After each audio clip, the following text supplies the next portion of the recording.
Who would be a Wolves fan, eh?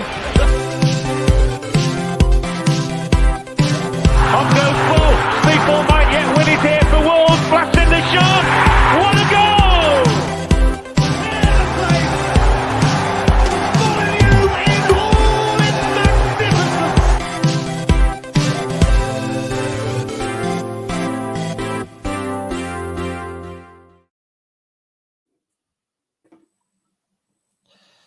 Welcome everyone to Wolves Fancast. Adam here as your host, along with Stu, Jeffo and Josh, to relive the misery of yesterday's 2-1 defeat away to the cannon fodder, the playthings of the Premier League, Sheffield United. Thank you to all of those joining us live on YouTube across the world. Our subscribers. If you want to get your comments in live, then please get involved and we'll react to them when we see them. First off, guys, how are we doing? You took 54 seconds, according to the live timer, to mention misery. So what a wonderful morning. Hello. Bingo. I'm just setting us up for what's to come, really.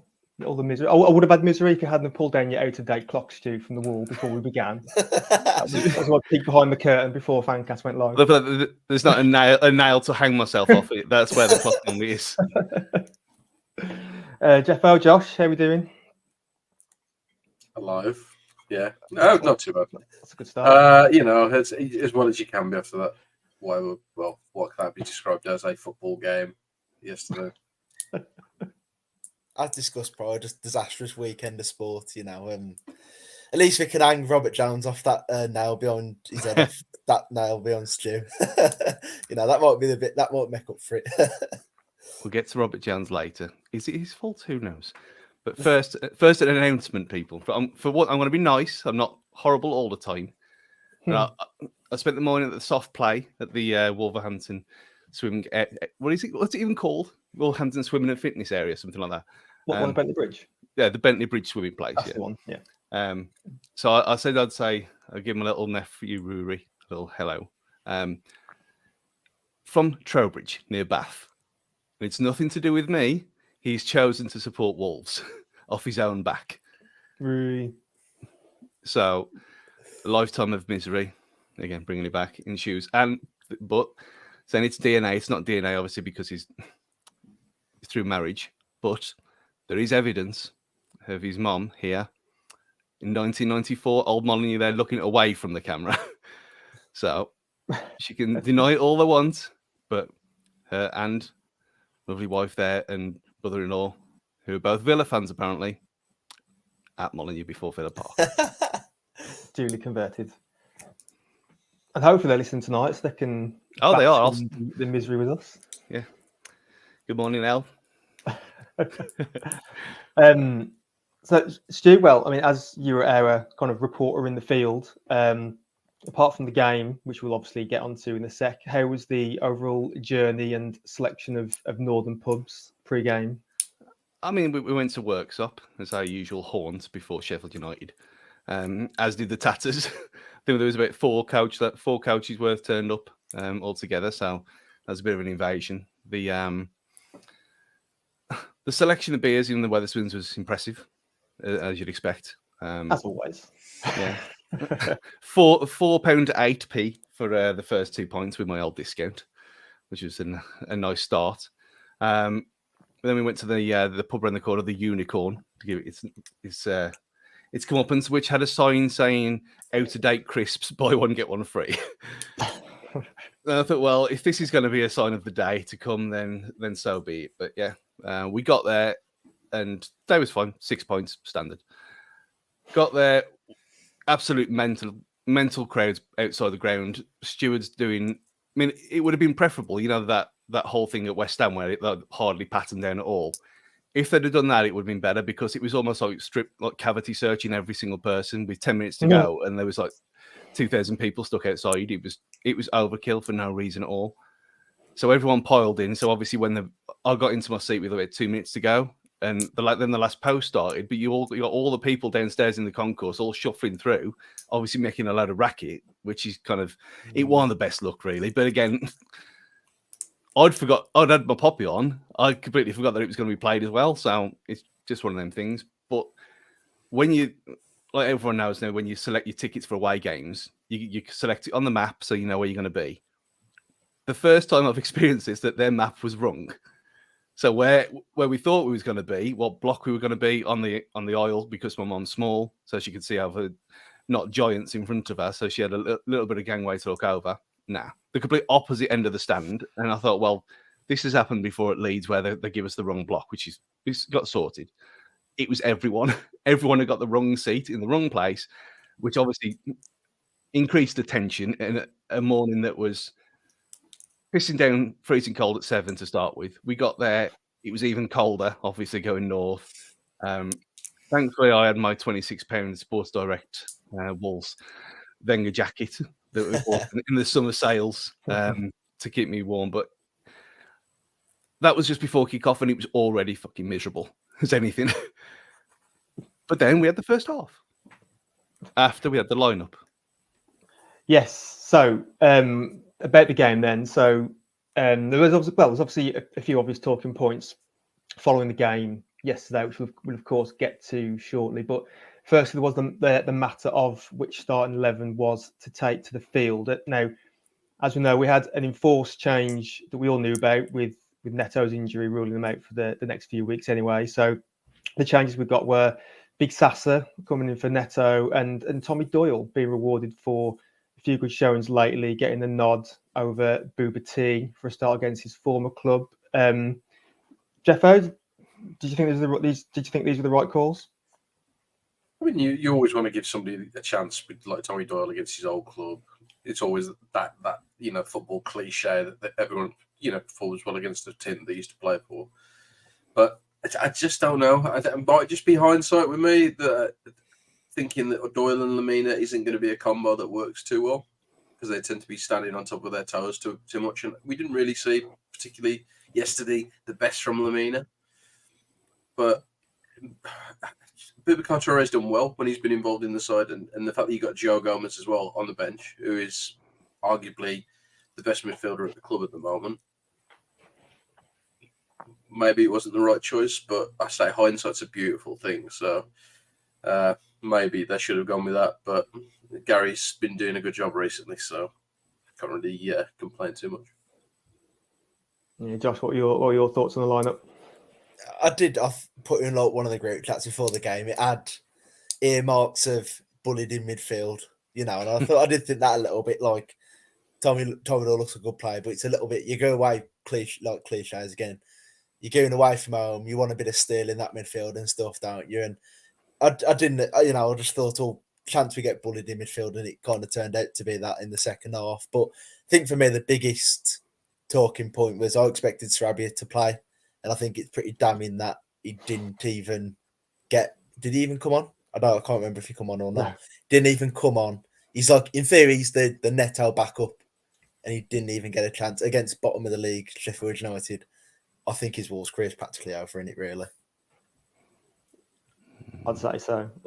Stu, what are your thoughts? I mean, you'd like to think, this always happens against us, isn't it? When a player comes up against his older club, he turns in a Pele-like performance, but we didn't really get that yesterday, did we? But Sasa, Doyle, right decisions, or should we have picked someone else in midfield to partner Lamina? He was sensible, I thought, at the time. The former club thing doesn't seem to happen for us, does it? I can't think of a single time where it has. And obviously, people in the comments, if you can think of one, put it up now. But yeah, I thought Tommy Doyle's a weird one because obviously we saw the debacle at Ipswich where he was awful, like everyone was. Second half at Bournemouth, he was the best player on the pitch, and his little cameos, he's looked promising. So it was well deserved, I thought. But again, there was that talk of, do you want to be throwing someone who's a bit of a baller into a game like this, which is going to be a bit of nettles and thorns kind of experience? But why not? The kid deserves his chance. And so did Sasha. I mean, he's waited patiently. He's only had dips and drabs here and there because of obviously what happened to him. So it made sense. I wasn't overly concerned. And then as the first half carried on, it looked like it was going to be the right idea, really.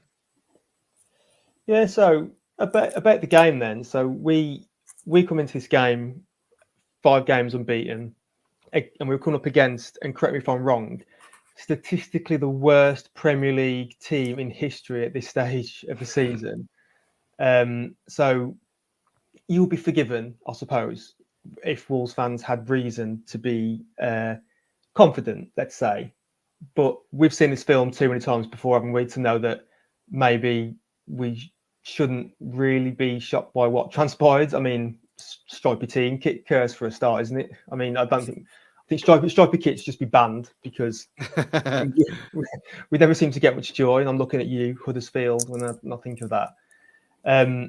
So what did we make of the first half then, guys? I mean, it seemed to me like it was quite a scrappy affair, really. Like as you said before, it wasn't going to be, certainly from Sheffield United side, much quality on display because their team is just mostly effort, and run your socks off, isn't it? Yeah, definitely. But saying that, I did think that we had them on the ropes for a little bit in that first half, and they looked every inch that aside they're a shit, and and I mean, let's just speak as we find they are. When you look at the things like this, where Cunha was running through them at ease at times, and it was just so frustrating again. I mean, you look at the actual chances created. There was not really anything at all other than the save over the bar and the one that hit out Nuri, which everyone slagged him off at the time. But then on replay, you think, yeah, he couldn't really do much more. Obviously, if that was against us, it would have gone in because that's how these things happen. But it just screamed out that we really are a one-man team, and without him, where was the goals going to come from? Because if that's your best 2 chances and you're going into half time, it's really not good enough, is it? I think you hark it back to what Josh said actually earlier. And for me, Sarabia is what he is, but it's like you're putting square pegs in round holes again. You've got Matthias Cunha playing a bit of a free role, but playing off the right. He's not a winger. He's barely a number 9. How do you create chances when you've got players who don't play in a position that they're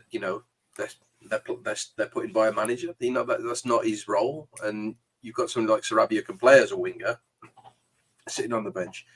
You've got Bellegarde could probably play as a wide player more than Cunha, but you put a striker out there who's say like a 9.5, not quite 9, not quite a 10, and in a wide position, you expect him to create chances. It's not fair on him, and it's certainly not fair to say we aren't creating enough chances when you're playing players out of position. But that's down to the managers.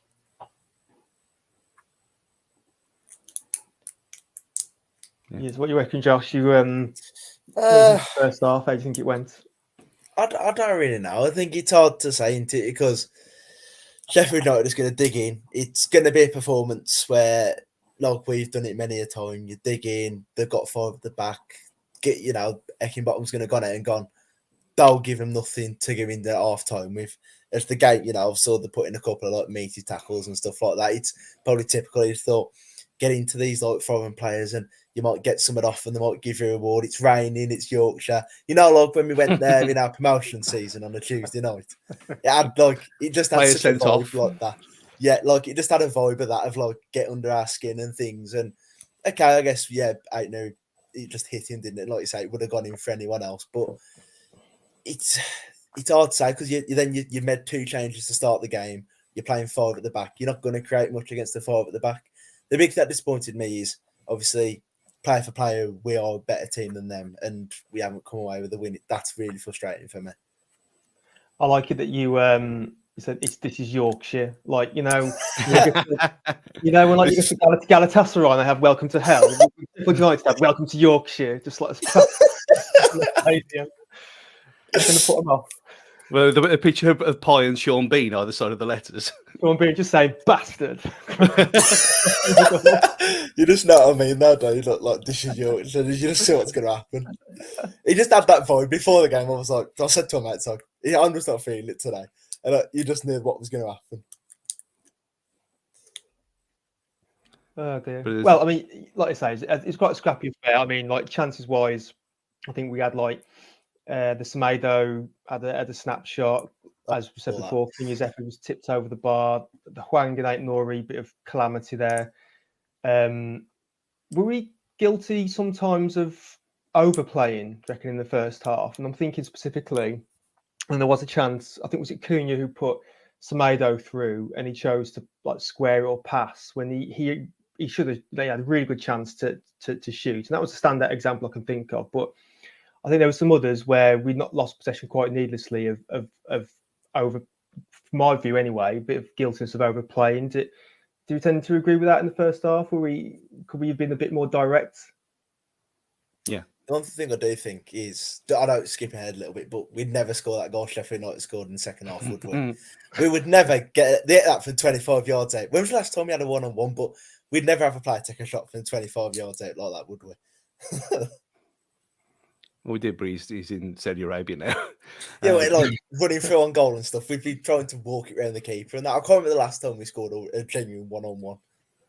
But it's one of them, though. When in that game, how many times in the last sort of 3 or 4 years have we dominated a game with possession like that? It's like 60+%. When you're developing a style of play and what O'Neill's doing on the training pitch, the basis of it and like the foundation of it is to be a counter-attacking team. And that's what Wolves' identity has been since we've been back in the Premier League, you know, even from Nuno's time.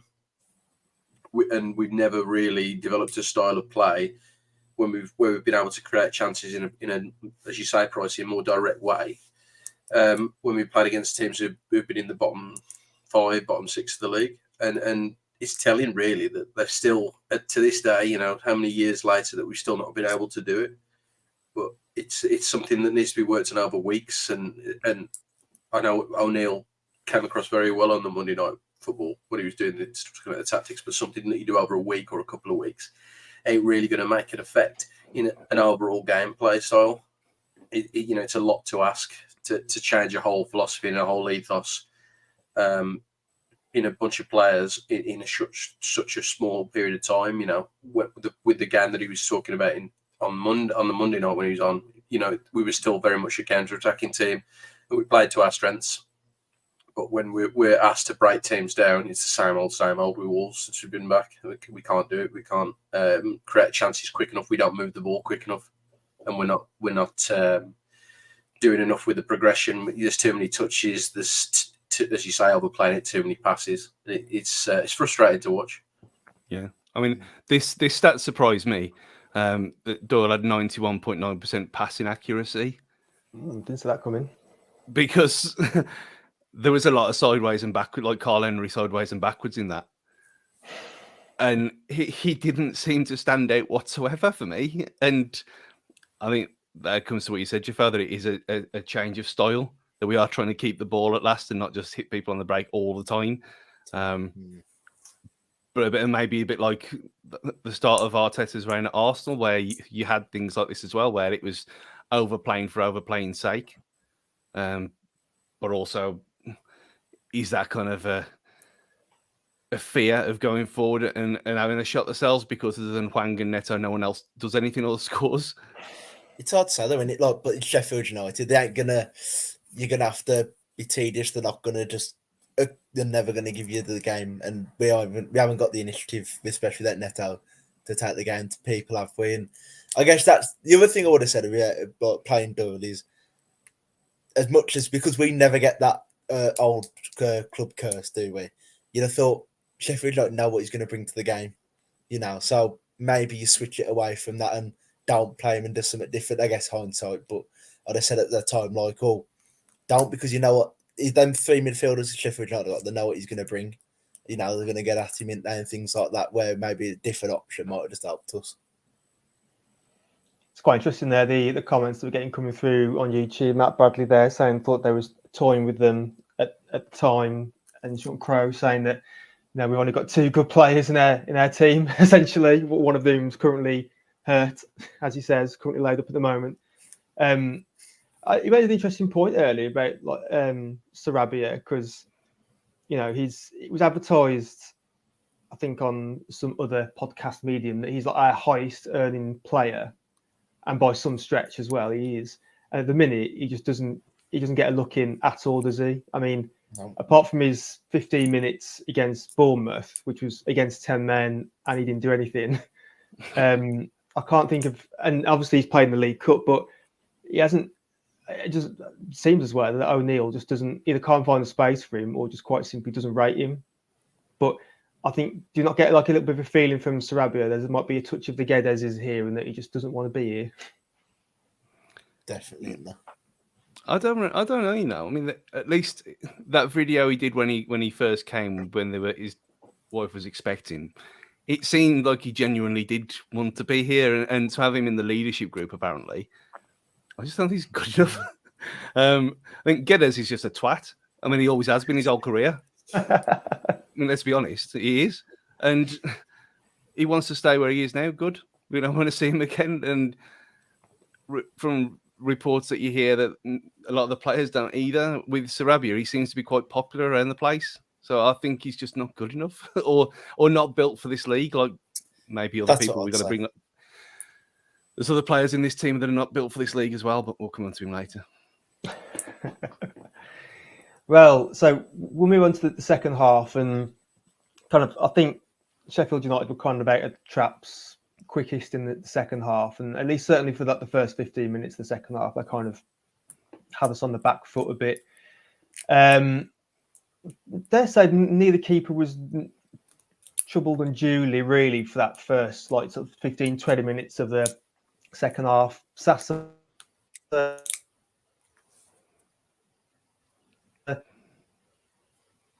So this is what happens. I think probably as we would have expected. I think you slagged off too many people, Price, that you've you cut you off. Yeah, he's right. I'll remove him and put him back on in a second. But Sasha was... Did he trouble the keeper at all? I don't think he did. Because it was... And to that point, did the keeper even... Considering it was so wet and so rainy, did the keeper have to have a wash at half time? Because you come out in that second half, and like Price was saying there before he went pixelated, they came at us. We had no answer. And you think this has happened before? Remember that one I think it was Chris Fisher put on Twitter where they lawned it out of the tunnel at half time and didn't look up for it at all. And it was the same again. We're giving that encouragement now, giving in 0-0 at half time. That was Heckingbottom would have said before the game, 0-0 at half time. And then your fans are on side, you get the fans to believe, don't you? It's cliche as anything, but it's the truth. That's how it works. You give the fans an inch and they're gonna get behind the team, isn't they?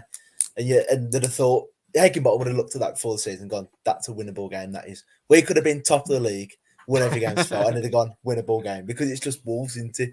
It's just in our DNA. Yeah, and there's always going to be that sort of level of frustration that comes from playing in that first half. Because, our teams, we have created some chances and we played well. That's probably one of the better first halves for a while. And it was sort of, you go in at halftime and you're going to be annoyed with yourself.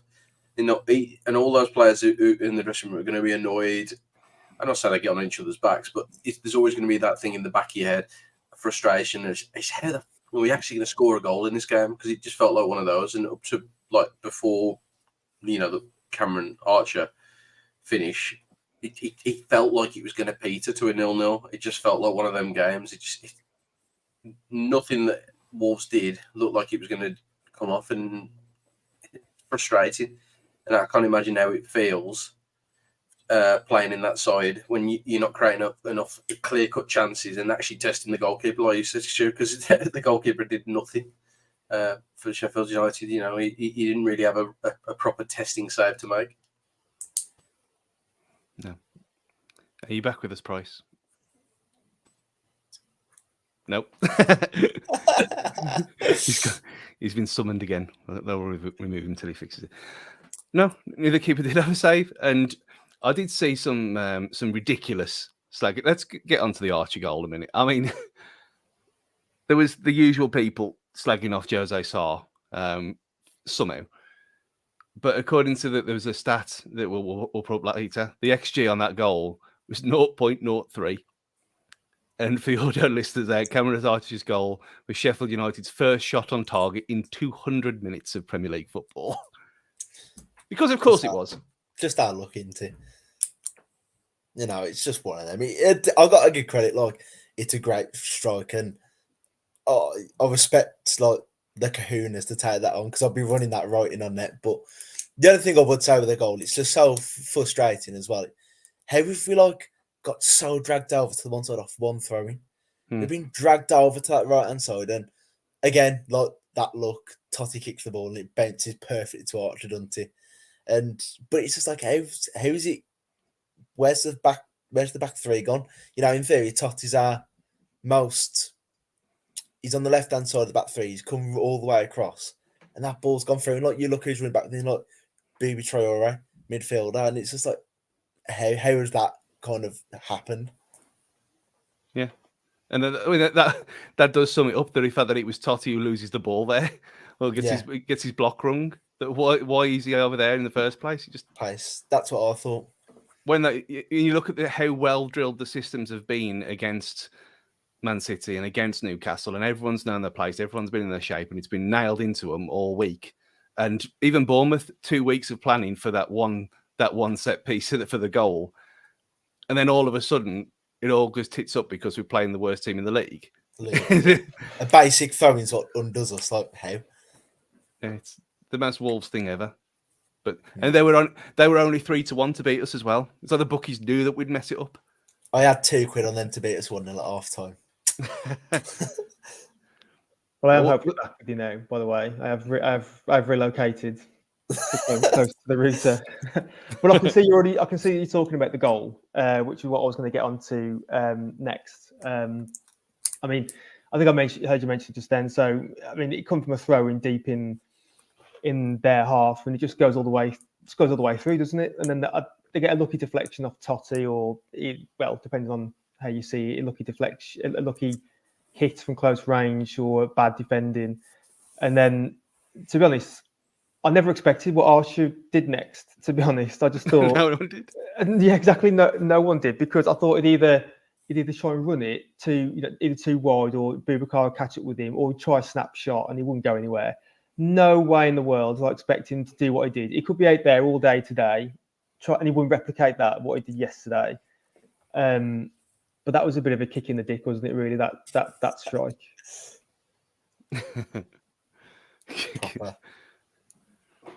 You could just see everyone just deflate. Like everyone. It was almost, we haven't seen that very often this season, and apart from Ipswich, but even then, they kind of stepped up again. But to play so well, to be so dominant in that first half,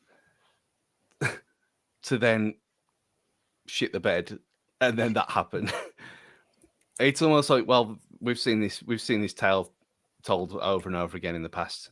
And what are you going to do?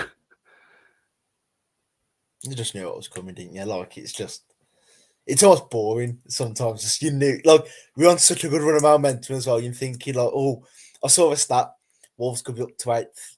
The highest they'll be is 8th, the lowest they'll be is 10th, 5th. And I'm thinking, you just know what's going to come. We're going to lose. The good vibes always stop. I mean, Jeffo, did you reckon that because Sarr was backpedaling at the time, that sort of inhibited his chances of getting better hand contact on the ball, or was it just the element of being taken by surprise by what was, to be honest, a pinpoint shot that Archie couldn't have hit any better if he tried? Yeah, I put no blame on Joseph for that. There was so much power behind that shot that as soon as he struck it, it was basically past him before he even dived. It was they're talking about a 1 in 100, but it is like a 1 in a million shot.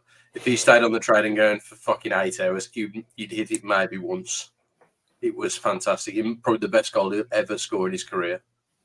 And fair play to him, but fucking hell, it just has to. It's just fucking Wolves, isn't it? It's always Wolves. It has to be against us. It just is. It just is. Fucking go on. What are you on, Stuart? Banksy's golden today. There was a the comment. Listeners, we're talking about beer that's been mentioned in the in the comments. It's not a Love Island bottle, by the way. It's not a Love Island bottle. It's clear. Dean Marsden in the comments for the audio listeners. Stu Banks is Jeffo Hobgoblin Josh Love Island bottle. There we are. Me a cup of coffee that I left upstairs. so I could stay on the show. They've been kicked off again. So I mean, another player I wanted to mention before we get on to the big talking point of the show. Bellegarde came off the bench and he certainly looked exciting in his albeit brief time on the pitch, and he got us back on level terms with a great effort, slight deflection, but a great effort. A nice little touch from Hwang on the way, which gets me an FPL points there. What do we think of Bellegarde? I mean, well, first off, I'm assuming she was all delighted to get back on terms in the stands, but what do we think of the goal, and then what do we think of Bellegarde as well as a player? To be honest, he quite excites me. Bellegarde does. I think he's got a bit of an X factor about him. Yeah, he's got. I mean, I think you say he's got the dribbling skill of a certain other exciting player but who couldn't hit barn door for years, and now Bellegarde's done it in 3 games. But yeah, joking aside, he looks good. And if he hadn't got sent off against Luton, would he have come out of the side? Because I don't think he would have done. But then if that hadn't happened, wouldn't we have gone and got the points against Man City and Villa? And who knows? But I think it's kind of made for him now to just drop in for Neto. We can't be playing Cunha out wide again, and we can't be playing Sashi from the start with no service. It just doesn't work. Whoever good of a player he is on the floor, it just doesn't work. And I think from what we saw yesterday, I know it's not a natural fit, but would you have Bellegarde out of position over Sarabia? Yes. Would you have him over moving Cunha there? Yes. So I think it's for the time being, I think it would work. It might be a bit awkward, but it would work. And he's fearless. He's got something about him. Considering he's not a youngster as well, coming from France, adapting as quickly as he has to the Premier League, which is not easy, especially coming from there. He's got the physicality as well for such a small guy. I think he's endeared himself already. And it wasn't mass hysteria in the away end, because you're literally getting an equaliser against Sheffield United, which it should never be the case in the first place. And I kind of get it a consolation goal cheer, because I was so annoyed. But then, obviously, that was to come. But yeah, I thought it was a decent cameo in a different position than what we've seen before. I'm really excited about him. Josh, what do you reckon Bellegarde's best position? Biggest respect for me was having a shot. We've on about, overplaying things like that. He's got the ball in around the box. I think it did take a bit of reflection, didn't it? But he's had a shot, and look what happens. He goes in sometimes. So that biggest respect for that. Obviously, he looked great against Liverpool. Didn't need with that 3, like a 3-man midfield. He looked like he linked well with Neto. So hopefully, maybe it's a sign of things to come. I think you put him in against Tottenham, don't you? Because you know what we're going to do. We're going to get deep against Tottenham. Bit of pace on the counters out there. Going to play the full-backs high. So you might want, I think you bring him in. He's kind of the obvious choice in team, even if it's slightly out of position. You bring your 2 battlers in of Gomez, Lamina, have a front 3 of Hwang, Cunha, Bellegarde. And I think it looks good, It's nice to have a player kind of come in and hit the ground running. It feels like it's something that doesn't really happen for Wolves. It's taken a while for that sort of happen. So, good price as well. We've not really stupidly overpaid. So, good start. Hopefully it can continue at the weekend. Yeah, we did better with these reasonably priced buys, don't we? Yeah. Jeffo, is he your first team starter for you, Bellegarde? I think he's the best option that the club have got for replacing Neto at the moment, and he's sort of he'd play that where Nunes was playing. When Nunes was playing sort of a wide midfield hybrid sort of role, he filled that in quite well. He's got a much better skill set and attributes, and his body shape and that sort of thing is much better for that role. So you utilize what's good about him. He's good on the ball. He's quite fast. He's powerful with it. He can drive with it. Why wouldn't you play him wide? it just seems silly to try and shoehorn players in, and then like Sasha just trying to shoehorn him in, and then not play to his strengths. The guy's 6'7", and they never put a cross into him. So it's crazy. You play to your strengths, and you talk about putting players in the right position and square pegs for round holes. He sort of would be the player that would naturally fit in, because he's got the pace and the power to match what Neto is putting into the side. And when we're going to play times teams like Tottenham, where we're going to need to counter attack, we're going to have to do it at pace. Mm-hmm. And you can't have Sasha jogging up the pitch because that's as fast as he can move. Which is no problem on him, but it's just you don't play to that sort of strength here, and you play to what is the best about the side, and we are a counter-attacking side, so we've got to play the front three with pace, and that's what Bellegarde's got to come in for the next game. But we'll see what happens. Right, so we're going to go for a break now, and then when we come back, we will dissect the last 10 minutes of the game, which we're going to term as Fabio time. So we'll be back in a minute. Join us, please.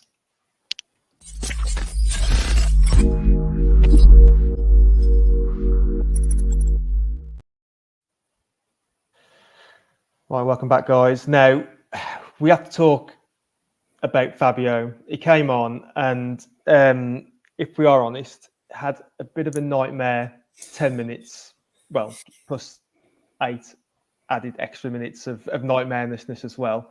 He came on, got booked about 30 seconds later for smashing the Sheffield United player in the back of the head with his elbow. And then we have the penalty incident.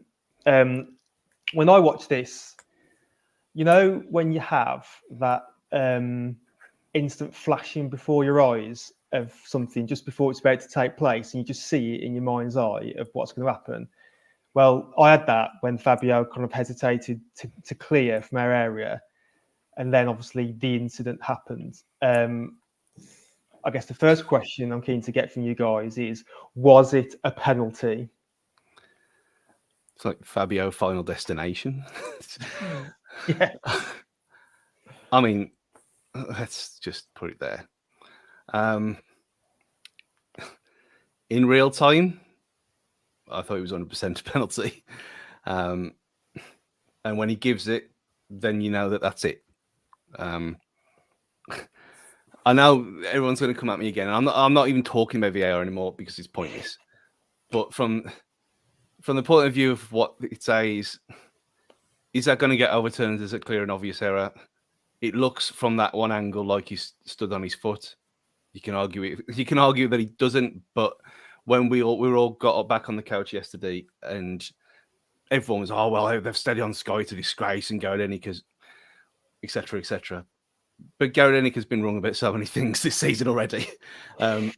If you want to be a sad loser like me and read the rule book every year, you kind of come from it from a different angle, and there's a difference between the rules and what things should be.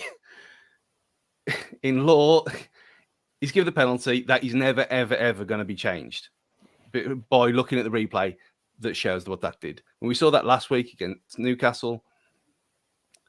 If it's the whole clear and obvious thing, which shouldn't be a thing, but again, wherever, it's never going to get overturned. So as soon as he gave it, I thought, well, that's it then. And when I saw it again, I thought, yeah, there's probably enough there for him to manipulate it to say, yes, it is. But should it be? Obviously not. But that's where we are. That's where we are with football as a whole in 2023. And you look at some of the stuff in that Newcastle Arsenal game, blatant push in the back on the goal line, not given. A potential red card, which was a bad challenge. If that was for us, he'd have get sent off straight away. He wouldn't have even got a yellow card, would he? And it's not even been, oh, woe is us and it's all Wolves, everyone against Wolves. It's just the way it is. And Arsenal got away with one. And then for the brass neck of them to come out with that silly little statement earlier after what they've got away with this season already, nah, it's bollocks. The whole thing's shit. It's a penalty in law. It's not a penalty in spirit. I'll give up. I'll just give up at the minute. Like it's just throwing my head, and I'm fed up of every week it being a refereeing decision, and it not so much just about the incident. It's just my head's just frazzled at the minute because it's always us, and it feels like it's all I'm talking about. I'm not going. Wolves have done well. It's referee this. I feel at the minute like that Newcastle game. The VAR is and the referee standards are so low. They're the worst that they've ever been, in my opinion, because they're not getting things right, and there's no control in the game as well. The amount of games this season I've gone, the referee's got no control of the game or inconsistent. I just can't wrap my head around it. And you'll have that Dale Johnson on Twitter will tell us it was a decision, it was a penalty, and he'll give us this. Oh, Anthony Taylor wasn't demoted; he was actually rotated. For his first championship game in 5 years, one bad week, and look, come off it, mate. Come off the crack. What you're on? Just say you got demoted. Stop the BS. Robert Jones will be in the championship next week, and they'll be lying to us again. Just what do you reckon? How did you see it when it happened in real time? Yeah, I just same as everyone. I was like, oh no, not again. Because the problem is, like, it's has been said in the comments as well. He had a chance to clear it. He should have just got rid of it. And then you give a question. You give a question for him to answer. The referees, they're going to go, yeah, okay, penalty, because it's just the way that they've been this season. The quality and the standard of refereeing, they've been easier just to give decisions, and then if it's really wrong, my mate will tell me and we'll fix it. If not, it's an on-field decision, isn't it? It's I don't know. It just makes me feel like I'm falling out of love with football. To be honest, with the standard of refereeing out there and the arrogance of it all. And it all stems back to what Gary O'Neill says after the game. Then he went and chatted with him, and he says he looked at it and he says, yeah, it's still a penalty. Yeah, I can't see how he can look at that and go, yeah, I was right. Yeah, definitely. And this is the thing. I back myself. Yeah, and this is the thing. If he'd had the bollocks to come out and say on that replay, you look at that replay and say, is that a penalty? Well, obviously it's not a penalty, is it? Because if it had been, it's one of them, the old thing of, if you hadn't awarded it on the field, would you have given a penalty for that? No. So if that's the rules for that side of the game, then why is it not the same for the other? Why is it the other way? Yeah, it's like handball. It's completely ridiculous. And all he had to say, if he come out and said, yeah, it was a penalty, but I couldn't do anything because of the rules, then fair enough. You'd have a bit of respect for him. But they're sewing up their own arses. I mean, I had this conversation earlier today, that if you look at the rugby referees, which I know everyone wants to talk about rugby as this glamour sport, well, we know what they get up to in the clubhouse. But the whole referee respect thing there, great, it works. But look what's happened when this has been tried to be introduced into football. And now only the captains can speak to the refs. It's made them invincible. They look untouchable. And the arrogance level has gone through the roof since they brought this in. It's like they become main characters, isn't it? Yeah. And it's like you look at main characters. Referees should not be having Mossy on the boots like John Moss did 2 years ago. That was the start. That was the start of all this. Richard Keys was right again. Shock horror. It's a vision, right? But they can't be the centre of attention. I mean, you look at the NFL, the referees have a little number on the back with their initials, so you know where they are. But they are a number. They don't have their names on anything. They are a number. There's lots of them. They all back each other up. You got the flag system. You got the referral. It works properly. When you've got, like Jeffo just said, when you've got arrogance on such a high level for every single one of them, and they're all backslapping each other and covering themselves, it's never going to work. It's almost to the stage where I ain't got a problem with bringing referees in from other countries, wherever, but it's almost to the point where let's just bring in VAR from other countries. That would solve half of the shit, because then what they're going to do, they're not going to protect them. They don't know them.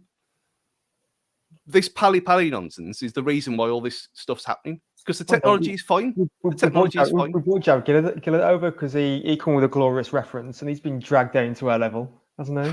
It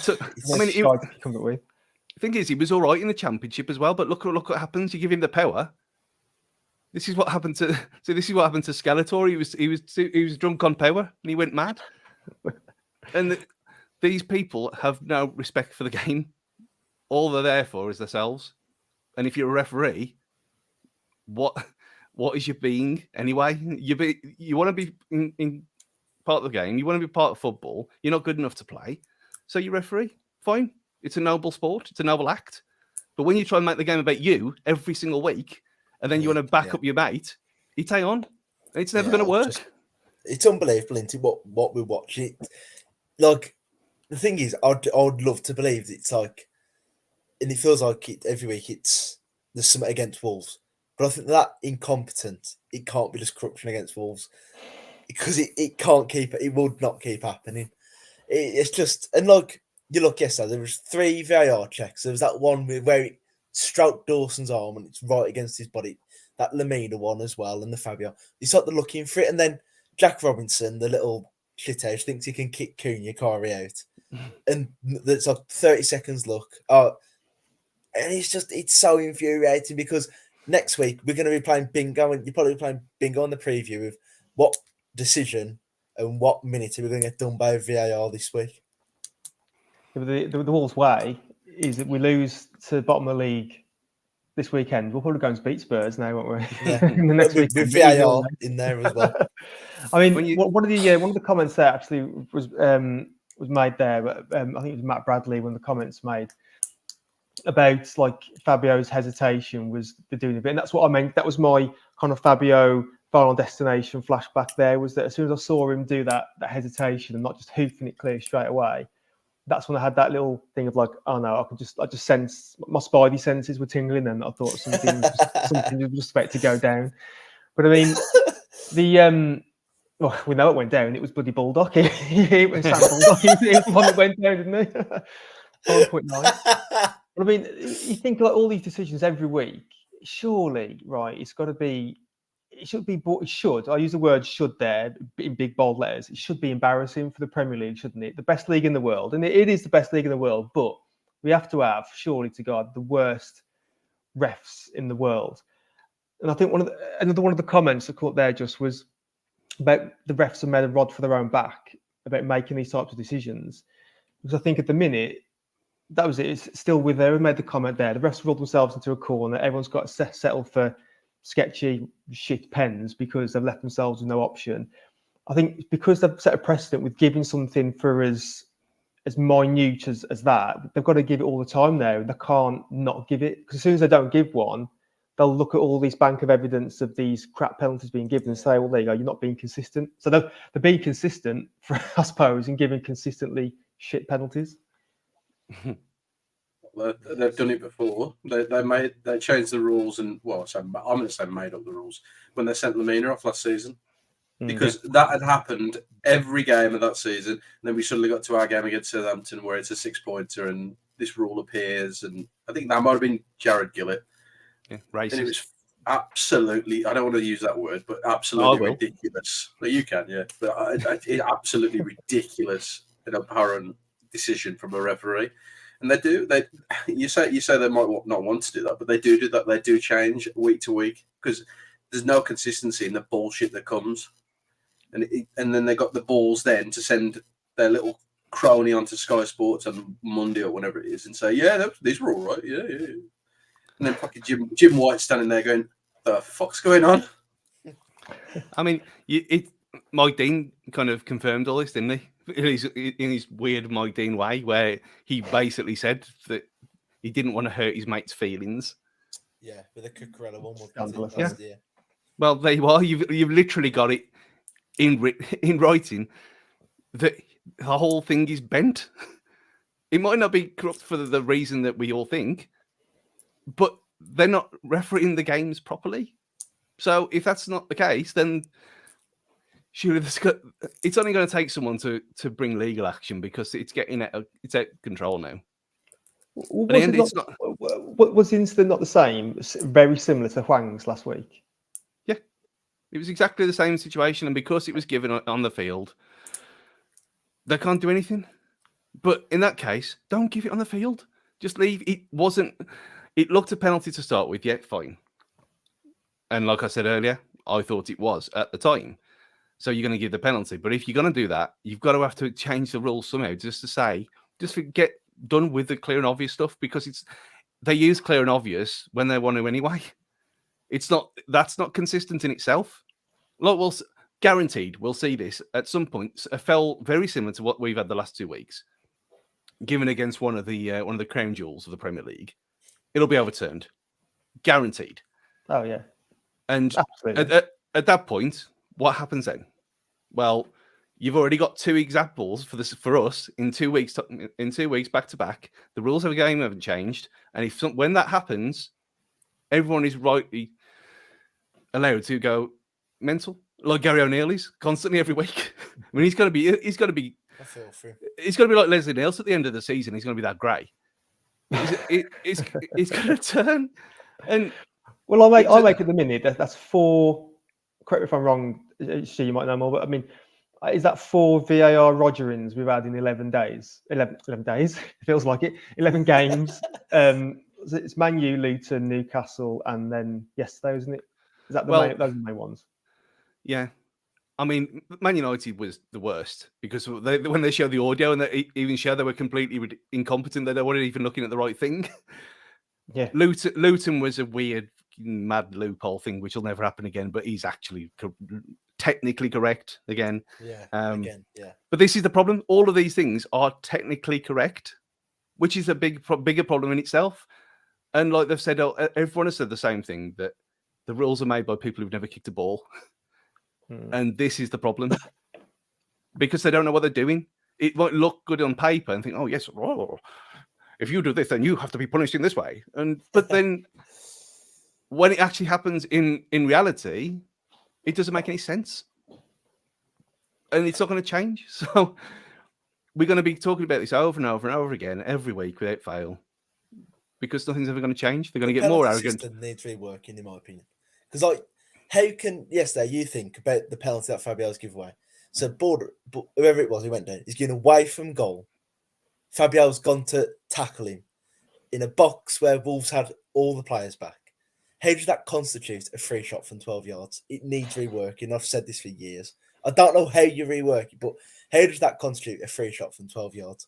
Yeah, well, this is because you're a youth. You can't mess with the penalty area. How does that work? How does that work? Just think about that. And it's like, I don't know how you rework it, but what can you do? What can you do? Because he's going away from goal there. How do you can get a free shot? It makes no sense. You're going to just take the penalty area away? Is that what you want to do? He wants to go to 90s MLS, though. He wants to do the run up from the. I actually want to see some skill, not just 3 shots and 12 yards that define games in big, potentially 6-pointers, and you can get 3 games like that.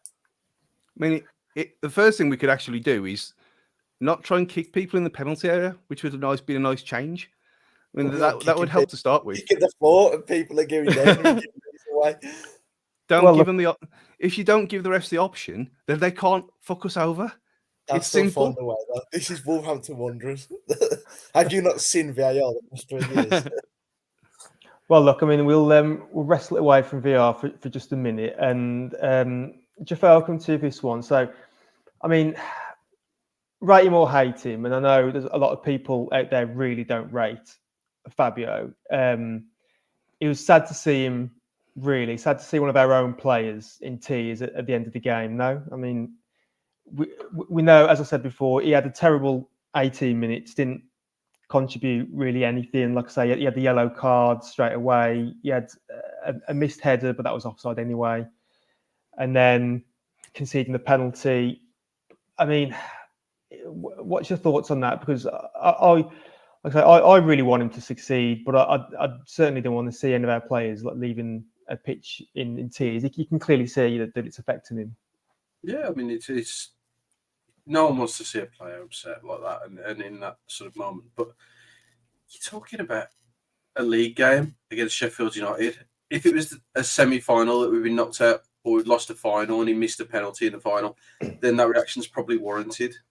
But just to give away a penalty in a game like that, he needs to show a little bit more resilience. And that's the one thing that's missing from his game. He just isn't resilient enough. and he's just not built for this league. We've given him a chance now. He's not ready for it. He's not Premier League player.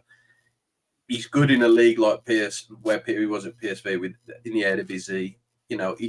A league that is of a lower standard than the Premier League, sort of Championship level. He'd do great.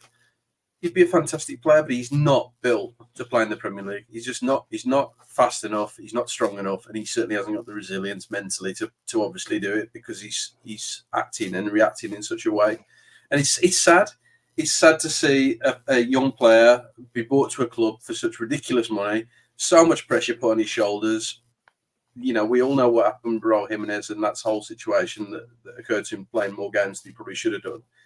But that was his sink or swim moment, and he sank to the bottom of the ocean, and he's never come back up for Wolves. And it's a real sad situation that we find ourselves in, because the only good moment that he's ever had is scoring against the shit from down the road, and we still lost that fucking game, I believe, because my memory's fucking blasted of all those games.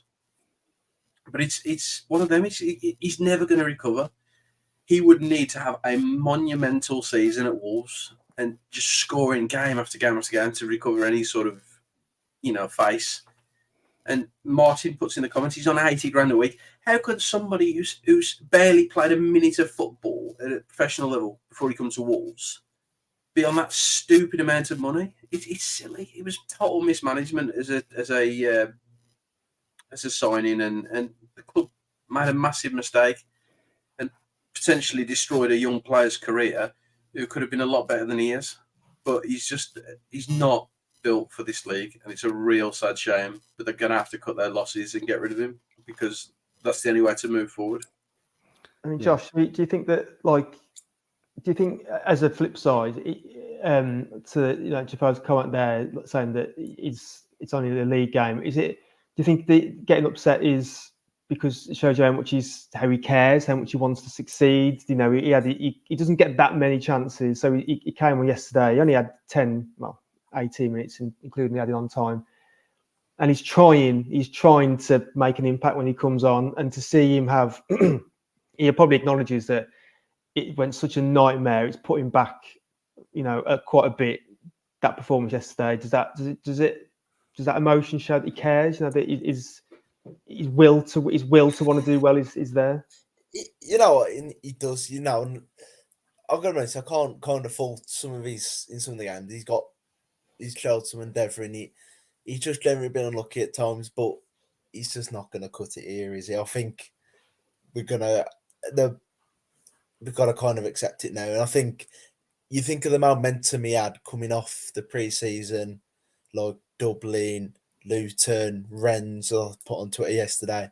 We went to United, didn't start, played against Brighton, didn't have a great, missed that chance. And it's just the fine margins feel like they constantly go against him. And I think Wolves fans, I really want it to work out, but I think everyone needs to accept it's probably not gonna. He's been unfortunate. We've treated him so poorly at times in his career. We did find a couple of nice loan moves for him, in fairness. Went from Anderlecht, made the jump up to PSV and did well. That was like a good move by the club, but it just ain't going to work for him, is it? And it's disappointing because £35 million, that's not, it's a lot of money for a club like us, and you want to see him be the hero, but it's just never going to work out, is it? And it's disappointing, but you've also got to be realistic. And Sasha's probably had a similar amount of minutes and 2 goals. Sasha's won 6 points, and that's the big difference into it. Maybe it's the age thing, experience, I don't know, but you just look and go, if January comes, you're picking between the two, you're taking Sasha every time for me. Yeah. And I think that kind of blows up the whole, he hasn't had the minutes, he hasn't had the time. Well, where's what Sasha had then? And look at his productivity. It's I'm sick of the excuses for him. And I know it's harsh. He's 21 years old. He's also on 80 grand a week. Again, he didn't come. That's not his fault. He didn't want to be, obviously cost $35 million or whatever it was, euros, pounds. But the point is, how many chances does he need? He's been on loan. He had a great season last season. I believed it. I got drawn in again, thinking, that he's changed. He's going to start the Premier League new start, new players, new manager, whatever. And then under Lopetegui, it might have worked, but again, it's not. He's not here, so yet again under a different manager. Again, that might not be his fault. It's not his fault. But what is his fault is that he's shit in the Premier League. He's obviously got talent, but not for England. And we've seen this over and over again. I mean, you could just look now. I mean, if you were a striker who scored 52 goals in 143 games in Spain over a 6-year period, you think, oh yeah, get him in now. But would anyone here have William Jose back? No. The answer is clearly no. So you just have to realise sometimes that players are not cut out for the league that they're in. It happens. I mean, you've got players like Crespo, who was rubbish here. You got players like, you know what I mean? Shevchenko didn't do it in England. Would you say he's shit? No. He's just not cut out for the league. And it's going to be the same with Fabio. Unfortunately, it's sad to see because he seems like a nice guy. But the tears at the end are more than likely due to the absolute hostile reaction that he got at full time, which was probably a bit OTT, to be honest. But I think it's not him, it's just frustration with the situation with him. And it's not going to get any better. And I know Gully's going to come and attack me again for doing this, but he's not good enough. He's simply not good enough for the Premier League. He hasn't got the attributes. It was a nice gamble, in theory, but it's massively backfired on us from a monetary point of view, for his career and for us as a club, because we've got no strikers. When you look back, effectively it was what? Another 10 million pence, but we swapped Jota for Silva. Boy, what a bad transfer that. What a shocker that was. Okay, for hindsight, whatever, but Jesus Christ. You look back now, you just you can't believe quite the difference in careers, can you, really? So, I mean, so where do Fabio and Wolves go from here? Like we say, he's only 21. We know how much he cost. But I mean, to me, the club have already gone a bit public, haven't they, by saying that they want another striker in. So I think they've kind of shown their hand really in that regard, and that they want to get another number 9 in. Funny enough, Fabio is our number 9 at the moment. But I'm thinking that maybe we don't see him in Old Gold again after January, or certainly he won't last beyond this season. Because let's not forget, he had his 2 loan moves, and through his agent, was it? He didn't really want to come back, did he? Let's face it, he didn't want to come back here now. I think, as you said before, Josh, he's been completely mismanaged since he joined the club, hasn't he? We really should have, again, hindsight 2020, but you really should have sent him out on loan the season that we got him. But circumstances dictated that he played, and he had to play a lot of the COVID season where he didn't score. He hasn't yet to score this year. He just looks like he's a bit unhappy. I mean, he's given it his best. He's given it his best go, and like I said before, he wants to succeed. But is the most likely outcome now a loan out in January with a view to a permanent transfer, and we get a fraction of the money back from him, and we're just going to have to write this off? And unfortunately, he's had 3 years delay in his development of his career. Yeah. I mean, how much would anyone take? How much would you take for him now? 10 million? If someone offered 10 million, I'd snap their hands off just to get him out the door for everyone's sake. Because it's just, the more this goes on, the worse it's going to get. And I think everyone's been pretty patient with him up until this point. But that cameo yesterday was beyond awful. And you can say, oh, he's not match fit. Not a problem. Not a problem at all. You look at players like Bellegarde, new to the league, already done more than Fabio Silva has this season. That's not a problem, is it? That's not our problem. It's his problem. Get him out the door in January. Doesn't matter where to. And then just get what we can. Get fucking pittance. Just just draw a line under it for everyone's sake. It just hasn't worked. Write it off. I mean, there was a comment in there from Martin W. there, worst transfer in our history, considering the price. I'd say it was a gamble that didn't work, especially when Guedes cost similar. Was that 27 or something like that? Something mental? Yeah, that's right. And he's never coming back. And he's got no prospect of doing anything because we know where he is. That's worse than him because he was a toxic influence on a lot of people, a lot of the youngsters, and he needed to be got out the door. If they can write off the money for Guedes, they can write off the money for Fabio, and just get him, and just for his sake more than ours, just let him have a career elsewhere, just not in this country. Yeah, we know he can score goals because whenever he goes away to the Portugal under 20s, 21s, whatever, we always hear during the week, don't we, that he's scoring goals. I appreciate it's a different scenario, different environment, different quality of player. So we know that there is a finisher in there, but as we said, I just feel it's a bit sad. I really wanted it to work out with him, but it's just increasingly, well, it's almost staring us in the face now, isn't it? That it's just not really going to work, is it? And it's a bit of a shame because, like you said, Josh, it's a lot of money, isn't it, for the club to just to commit? It is. And It we're is. going to get back.